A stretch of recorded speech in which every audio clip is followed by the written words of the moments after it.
একজন উপবিশেষ হওয়ার পেছনে মানুষটা, একজন মাতৃত্বের সাথেই মানুষটা, আমার গার্জিয়ান, আমার সন্তানের বাবা। একবার কি বলি, একজন সুপারস্টার শাকিব খানকে আমি ভালোবাসিনি। আমি যখন ভালোবেসেছি তখন উনি শুধু শাকিব খান ছিলেন। কেন ভালোবেসেছিলেন? কেন ভালোবাসলাম কেন তা জানি না, তবে জানতে তো হবে। তবে এই মানুষটার ভেতরে আমার জন্য অনেক ভালোবাসা দেখেছি। কারণ আমার কলেজে গিয়ে এসে দাঁড়িয়ে থাকতো, এগুলো তো জানি। তারপরে কলেজে গিয়ে দাঁড়িয়ে থাকতো শাকিব খান।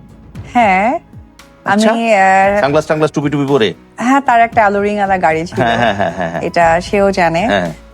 তারপর আমাদের বগুড়া পর্যটন একটা হোটেল আছে, যখন তোমার জন্য দাঁড়িয়ে থাকতো, ওটা যখন প্রথম দেখলে, মানে আগে থেকে তুমি জানতে যে তোমার জন্য দাঁড়িয়ে থাকে বা খবর পেয়েছো এরকম? হ্যাঁ, আমাকে ফোন করতো যে আমি চলে আসবো। কি বলে হ্যাঁ। তখন তোমাদের কি ছবি কয়টা হয়েছে? তখন মাত্র কোটি টাকার কাবিনের কাছাকাছি গেছো কি? আচ্ছা, ওকে, হ্যাঁ, যাও বলো। ওই জায়গা থেকে এটা আমাকে অনেক বেশি মানে খুব স্বাভাবিক না, আমি মাত্র কলেজে উঠেছি, এটা আমার কাছে তো অন্যরকম একটা উনি তখনও তো শাকিব খানই, উনি তখন শুধু শাকিব খান, তো সেটা আমার কাছে অনেক ভালো লেগেছে। তারপর সুন্দর একটা ছেলে, এত বড় নায়ক আমার জন্য, কলেজ পড়ুয়া একটা মেয়ে আমি, কোমল মন। তারপর আমার জন্য সে শ্যামলী বাসে করে সে কোথায় বগুড়ার কি একটা গল্প বলছিল, বগুড়ার কোন রিসোর্ট বা কি জানি। আচ্ছা, এটা হচ্ছে কি আমাদের পর্যটন যে রিসোর্টটা ছিল সেখানে সে উঠতেন কিছু সময়, আর হচ্ছে শ্যামলী বাসে করে বগুড়ায় তোমার সাথে দেখা করার জন্য হোটেলে যেতেন। ওখানে স্টে করতেন। আর আমাকে বলতো যে তুমি জাস্ট 1 ঘন্টা পর বাইরে আসবা, আমার গাড়িটা দেখতে পারবা। এটা উনি কিভাবে বলতেন একটু বলো না, শুনি। তাতে মিমিক্রি হয়ে যাবে, তার মিমিক্রি আমার থেকে ভালো কেউ পারে না। ওইটুক শুধু শুনতে চাই। না, তখন তো আসলে এই ব্যাপারটা খুব কম ছিল। তখন ধরো ফোন দিত তো, হ্যালো বব, জাস্ট 1 ঘন্টা পর তুমি তোমার কলেজের বাইরে আসবে, তারপর দেখতে পারবে। ওরে রোমান্স, আরে বাপরে, রোমান্স আছে কিন্তু। সে তো খুব আস্তে কথা বলতো। আমি অনেক সময় ভাবতাম কি, হ্যালো কি বলছেন আপনি, শুনতে পাওনি না?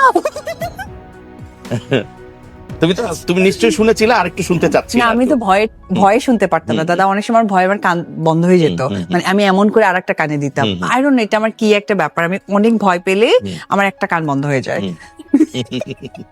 আমাদের যেদিন বিয়ে হয়েছে তার আগের ওর একটা কথা আমার এখনো কানে বাঁধে, মানে ও না অনেক সরল সোজা টাইপের মানুষ, যেটা আমার খুব ভালো লাগে। লাইক বলেছিল যে আমরা বিয়ে করে ফেলি। তাই আমি বললাম বিয়ে করে ফেলবো, কিন্তু কিভাবে, কি সম্ভব? বলে একজন হাজবেন্ড যেভাবে একটা ওয়াইফকে ভালোবাসে, আমি ঠিক একজন এই হাজবেন্ডের জায়গা থেকেই তোমাকে ভালোবেসে। প্রেম কতদিন ছিল এবং তার মানে ছিল বলতে কতদিন কন্টিনিউ করার পর বিয়েটা হয়েছিল? আসলে আমাদের প্রেমটা খুব একটা করতেই পারেনি, কারণ আমার মায়ের এত কমিটমেন্ট, এত কিছু প্রেশার ছিল, সেই জায়গা থেকে আমাদের বিয়েটাই 100%। আমার মা ফার্স্টে মানেননি, পরে মানতে হয়েছে, যেহেতু ওর ফ্যামিলির লোকরা অনেক ভালো।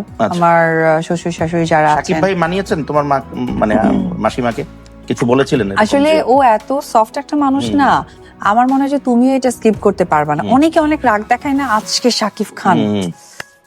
শাকিব খান এটা করছে, এই ভুলটা দেখে যে গিয়ে সে বলে ভাইয়া এই কাজটা করেন, ওই লোককেও আমি দেখছি জি হিরো করবেন।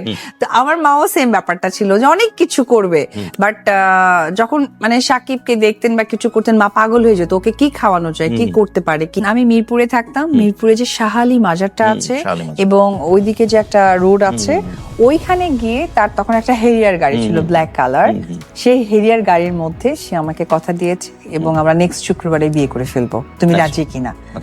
হ্যাঁ, আমিও রাজি। করে বলেছিল সেটাও একটু জানতে চাই, ও মোমেন্ট গুলো আমরা ক্রিয়েট করার চেষ্টা করছি।